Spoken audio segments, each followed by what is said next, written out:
Good afternoon, everyone, and thank you for the kind introduction. I'm pleased to have you with us today, and for those I haven't met yet, my name is Sebastian Roll, and I'm the CEO of Aumann. So joining me in the call today is our CFO, Jan-Henrik Pollitt. So we really appreciate your time and your interest in Aumann. In the next few minutes, we will guide you through a brief overview of Aumann, the latest developments in our e-mobility and next automation business, and of course, our financial performance in 2025, where we delivered strong results in a challenging market environment. So let's start with a quick look at our business model. So we design and build high-end, fully automated production lines tailored precisely to the needs of our international customers.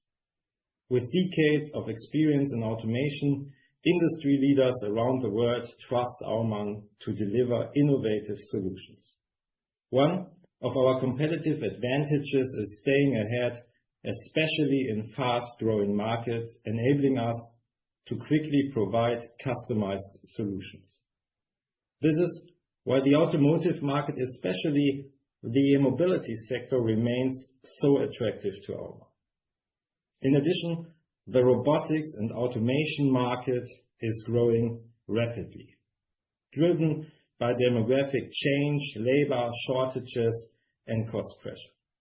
These trends also drive our next automation segment, allowing us to use our automation expertise in many industries beyond automotive. So let's take a quick look at Aumann's solutions. So our portfolio ranges from modular solutions and complex process solutions to fully integrated large-scale production solutions. At the modular end, we provide standardized cell systems. They enable our customers to adapt quickly and cost-efficiently to changing market demands. Building on this, Aumann designs production lines for more complex processes, including technologies such as winding, coating, and testing. The aim is to implement special process steps in the most efficient way. Moreover, Aumann offers fully customized large-scale solutions built to maximum output while ensuring high quality. Thanks to Aumann's wide range of solutions, we can fully support different production strategies of our customers. So this slide here shows how Aumann became a technology leader in e-mobility. Starting from the traditional automotive business, e-mobility was identified as a growth market. Through targeted M&A, Aumann took the first step into e-motor technologies. Building on our know-how, we developed different solutions for the rotor, quickly followed by solutions for the stator, and finally, full e-motor assembly. After the e-motor, we leveraged our expertise to develop large-scale production solutions for battery modules and packs. In addition, we introduced our own modular systems, for example, in inverter assembly, but also very useful in the field of next automation. Furthermore, we have expanded into converting technology, enabling us to offer, in addition, production solution for electrode manufacturing. Aumann is a leading provider of turnkey solutions in e-mobility. This illustration here shows the drivetrain of a fully electric car, and most of these components can be produced on Aumann production lines. From the outset, we have focused strongly on the e-drive unit. Even today, our customers still use different approaches to stator and rotor design. As a turnkey provider, we offer the latest production solutions for both.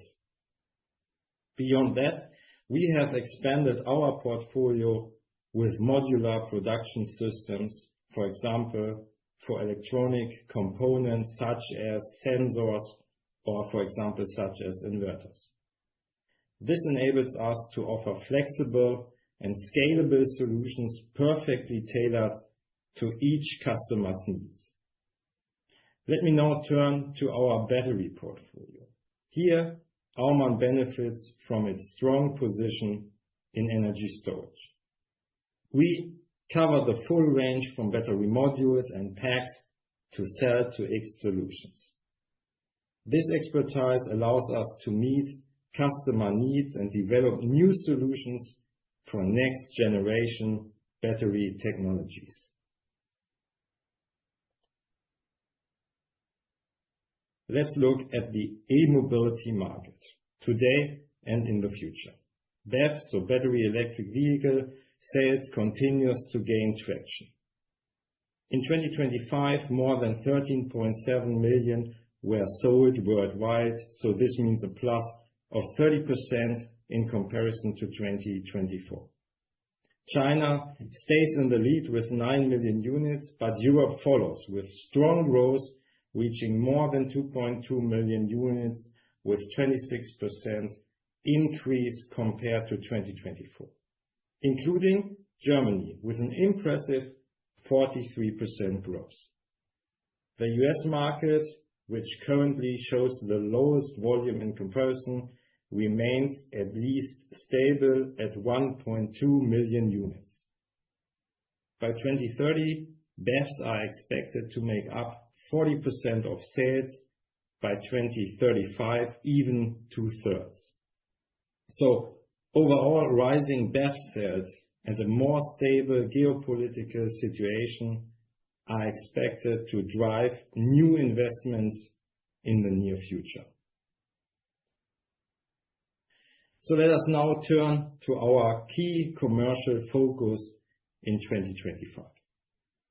As mentioned earlier, we are expanding beyond the automotive sector and focusing more on industries that need greater efficiency, higher productivity, and less manual work.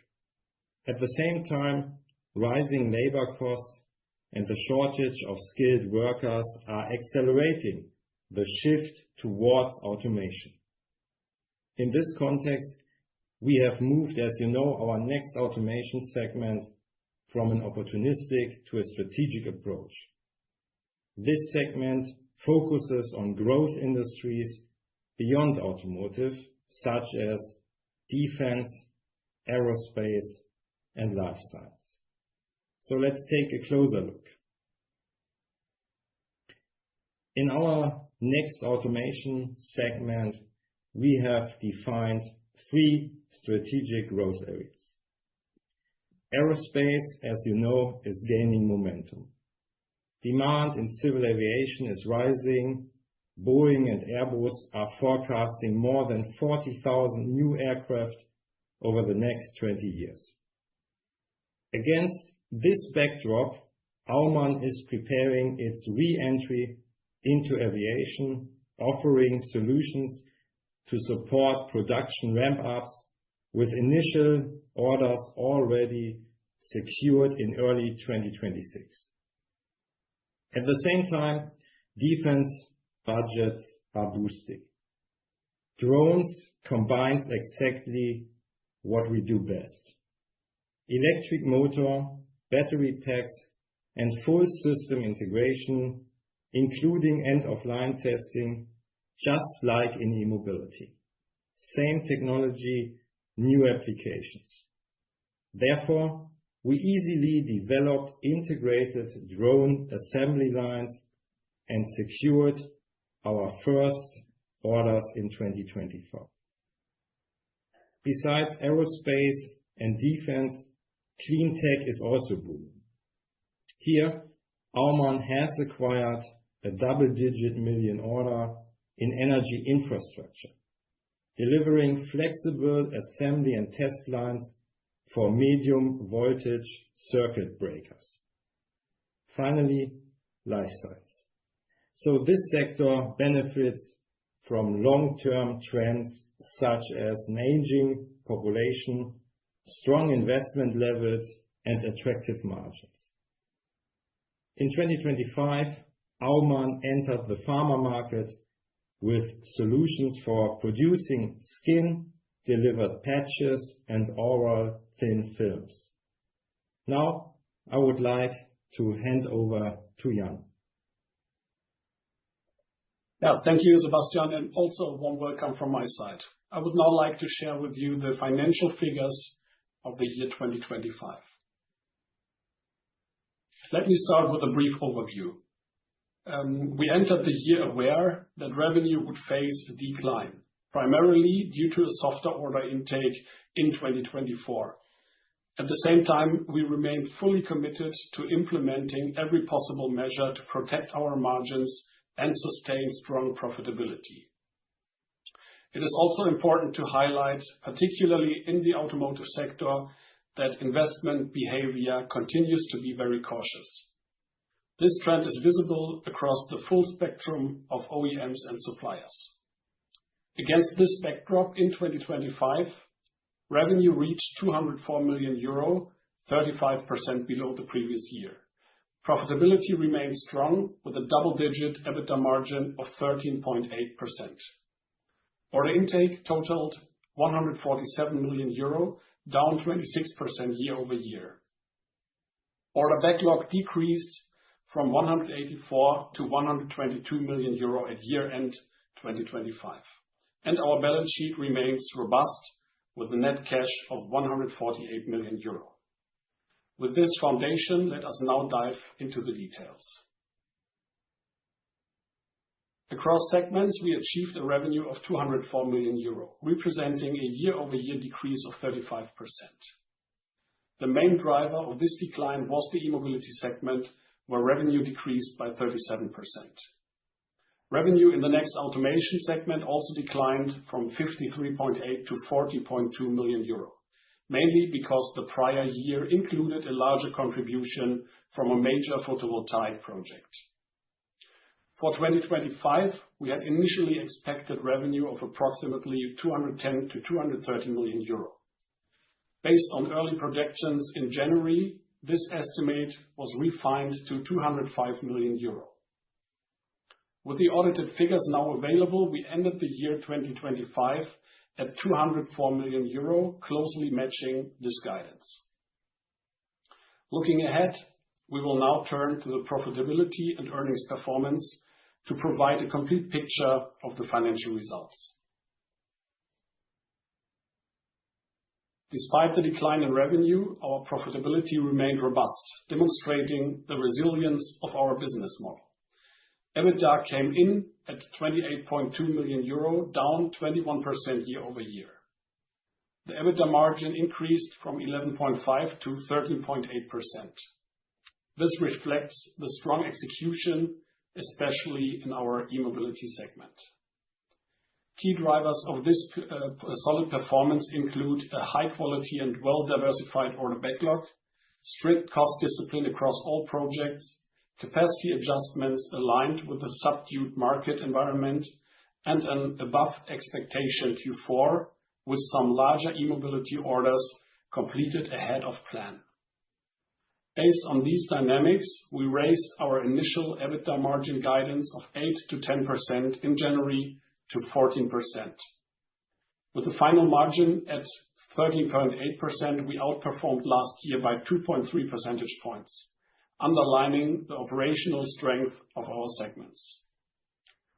With profitability well established, let's now turn to order intake. As already mentioned, the overall investment climate remains challenging. Our business relies on our customers' CapEx, and especially for large-scale projects, long-term, forward-looking decisions are essential. Many industries, particularly automotive, are currently not making these kinds of commitments, which affects our markets. However, we are not standing still. Internally, we continue to optimize costs and adjust capacities. Externally, we are actively developing new sales opportunities and pursuing M&A leads. We see clear opportunities to grow, and we are confident these initiatives will deliver value. In 2025, total order intake declined 26% year-over-year to 147.5 million euro. But the Next Automation segment is showing strong progress. Order intake increased 54% year-over-year to 56.5 million euro. Our sales pipeline is also growing, demonstrating the potential of the Next Automation initiatives to drive future revenue. As a result, total order backlog declined from 184 million euro at year-end 2024 to 122.2 million euro at year-end 2025. However, the Next Automation segment continues to gain momentum, with its order backlog increasing 39% to 47.9 million euro. While the overall backlog is below our desired level, both volume and quality of the backlog are solid. And we have, of course, continued to account for this backlog conservatively in our financial statements. Let me now move to the next slide and walk you through the segment figures, starting with the E-Mobility segment. In the E-Mobility segment, order intake of 91 million euro is 44% under the previous year due to the mentioned market conditions. As a result, order backlog decreased by 50% to 74.3 million euro. At the same time, revenue decreased by 37% to 163.8 million euro. EBITDA is declining at a slower rate than revenue by -21% to 26.6 million euro, which means a strong margin of 16.2%. In the Next Automation segment, order intake increased year-over-year to 56.5 million euro as the new positioning is opening new markets. End of 2025, order backlog amounted 47.9 million euro. Revenue decreased 25% year-over-year to 40.2 million euro. And the EBITDA margin increased by 2 percentage points to 12.8%, which leads to a total EBITDA of 5.1 million euro. Before we take a closer look at the balance sheet, let me provide a brief overview of our group cash flow in 2025. Cash flow from operating activities reached 38.4 million euro, reflecting the strong results for the year and the 50 million euro reduction in working capital compared to 2024. Importantly, we returned 23.3 million euro to our shareholders through dividends and the share buyback program, underlining our commitment to delivering value to investors. As a result, cash and cash equivalents, including securities, remain at a record high level of 152.8 million euro. By the end of December 2025, our balance sheet continues to be in a good shape, with an equity ratio of 66.7% and 153 million euro cash, of which 148 million euro are net cash. Our financial foundation will continue to allow us to respond flexibly to market opportunities, to drive the expansion of the Next Automation segment, both organically and through M&A activities, and to ensure further shareholder participation through share buybacks and dividends. Following the successful year 2025, we will propose a dividend payment of 25% at the AGM, which is a further modest dividend increase compared to the previous years. And of course, we currently have an existing authorization to acquire treasury shares up to 10% of share capital. This provides the company with flexibility to act opportunistically in the market, and at the same time, it ensures that we can continue to participate our shareholders in the company's success. To conclude, we would like to provide our guidance for 2026. We expect a mixed but well-balanced development across our segments. In E-Mobility, revenue is likely to decline due to a lower starting order backlog. In Next Automation, we see continued positive momentum. Overall, the group enters 2026 with an order backlog of 122.2 million euro. We expect total revenue of around 160 million euro with an EBITDA margin of 6%-8%. Our diversified business model provides stability and supports a resilient and profitable year.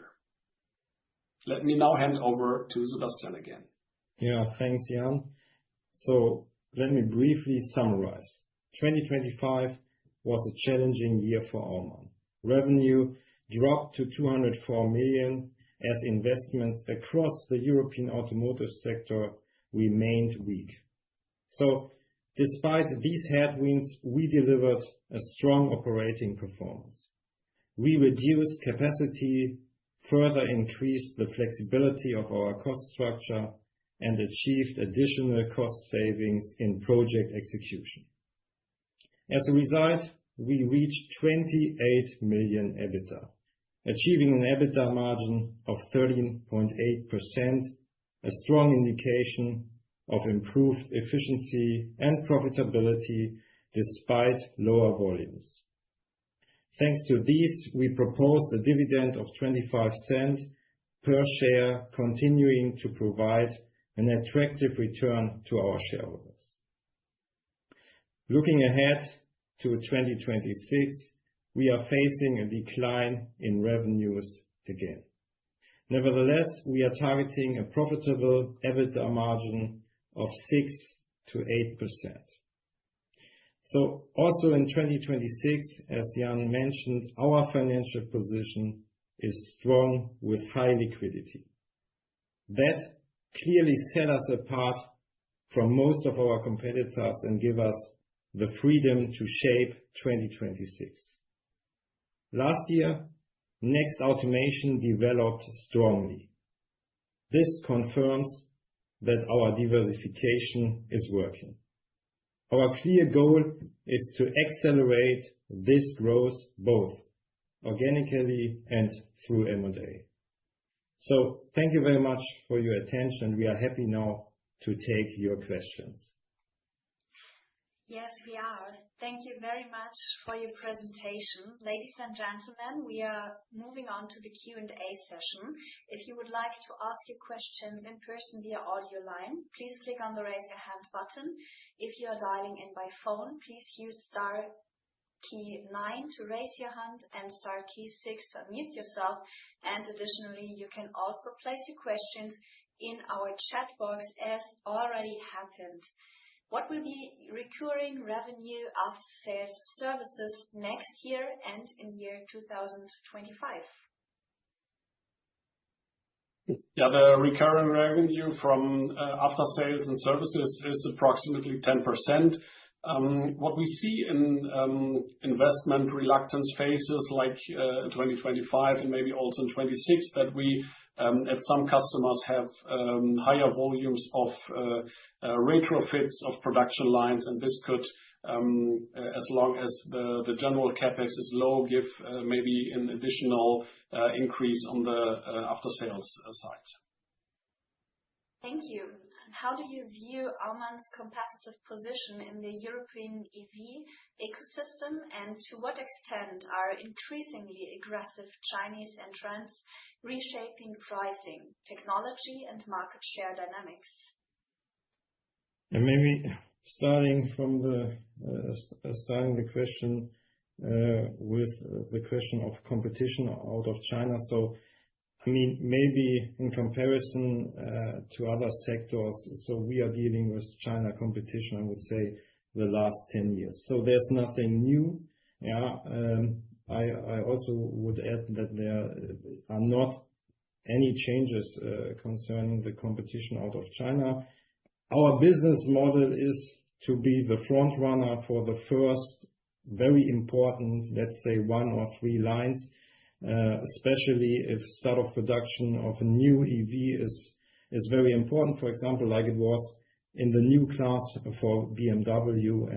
I mean, in this area, the customer still is buying, let's say, more or less confidence, and this is our business model. For the 4th, 5th, 6th line, there might be competition out of China. But then normally in normal market conditions, we are already ahead in new projects.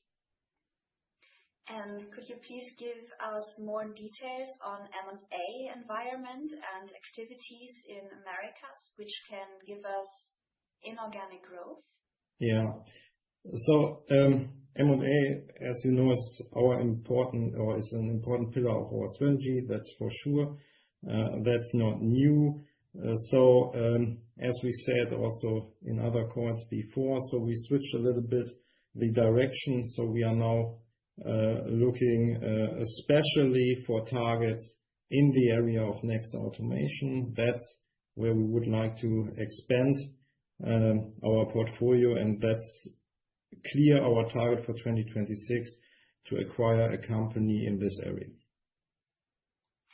Thank you very much. And the next question is slightly similar.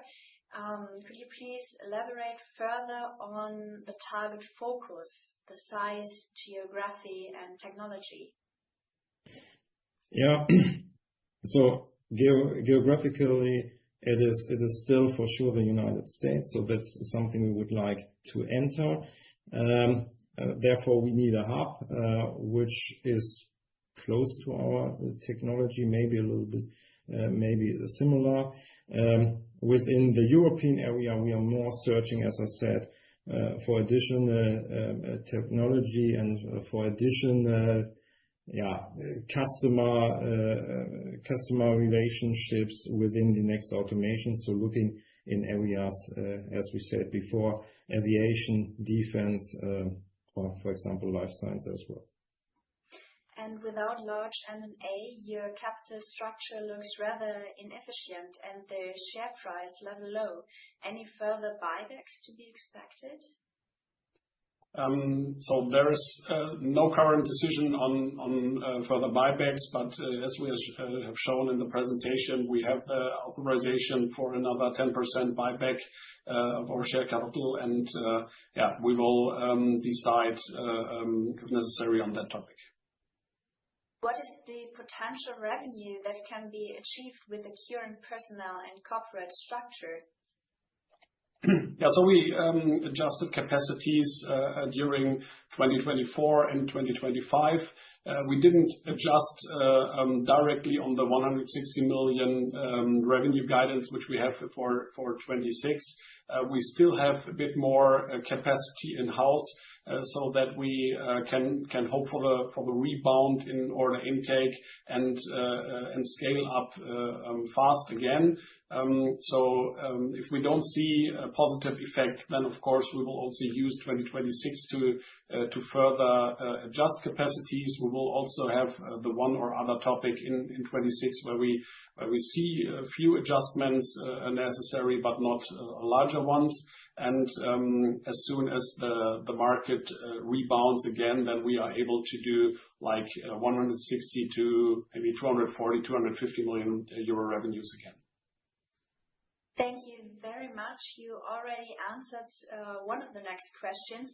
Have you continued to reduce the number of employees year to date? Yeah, as said, so we had some smaller adjustments, not like bigger topics, but small adjustments here and there. So we continued to make some homework, but no big issues. And there are two questions left. Any new strategic industries, markets, or processes that Aumann is looking on? And can you say something about order intake in Q1 and the sales pipeline? Yeah, I think what we tried to show in the presentation a little bit more in detail is to give some ideas in next automation. So next automation for us important, or for us it was important, especially that we had this growing market, or that we had really acquired one big project, but also some minor projects in the fourth quarter 2025. So I think you have seen that. I think in the middle of the year, we were roughly 20% higher in order intake in Next Automation. After the third quarter, it was roughly 35% higher. And now, after the last quarter, overall, we are 55% higher. So that means the pipeline, the sales pipeline, especially in Next Automation, is rising. This takes a little bit of time, step by step.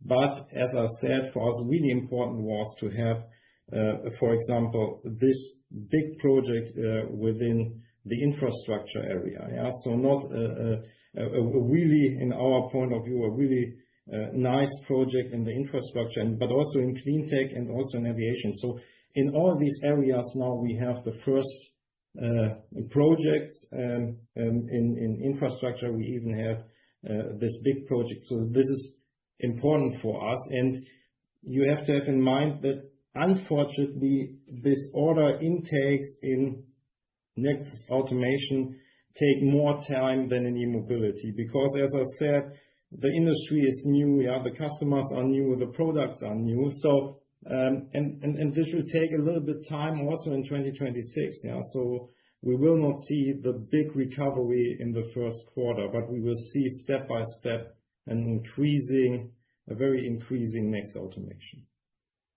Thank you very much. And with an eye on the time, we have the last questions. There are 3 questions in a row, and I will take them one by one. The first is, Aumann reports 12.2 million in securities, apparently in the form of bonds. What specific type of bonds are these? These are government bonds and corporate bonds, but each with good credit ratings. And can you provide any information regarding order intake in the first quarter of 2026, broken down by segment? Honestly speaking, not yet. Do you expect significant working capital effects in cash flow in 2026? Yeah, we finished the last 2 or 3 years at relatively low working capital levels. So each year we expected a little bit working capital increases, but managed to hold the working capital at that low level. For 26, from today's perspective, I would see some working capital increases. Maybe, yeah, back to a level of 15 to 20% of revenue. Thank you. And the last question, can Next Automation reach similar EBITDA margin levels as the currently higher ones of 16% e-mobility? Yeah, in general, of course. So we had these high EBITDA margins, especially in e-mobility in 2026. As said, we finished projects better than expected, which boosted the EBITDA margin end of the year, especially in Q4. For 2026, both segments will be a little bit lower in margins due to the decline in revenue. But in general, we are trying to maintain a good and profitable margin level in both segments. And as we said in the other segments, like or in the other industries like aviation or life sciences, there are also good margins to reach and achieve. Thank you very much. Ladies and gentlemen, we have come to the end of today's earnings call. Thank you very much for your interest in the Aumann AG. A big thank you also to you, Sebastian and Jan-Henrik, for your presentation and your time. Should you have any further questions, ladies and gentlemen, you are always very welcome to place them to Investor Relations. I wish you all a successful day around the world, and handing back over to Sebastian for some final remarks. Yeah, I hope that we have shown that Aumann will stay strong also in 2026. In, unfortunately, another challenging year for our industry. But We are focusing on what we can control. So that means internally, we are continuously optimizing our cost structure. We are building sales opportunities in next automation. And for sure, we have an eye on M&A activities. So thank you very much for your interest.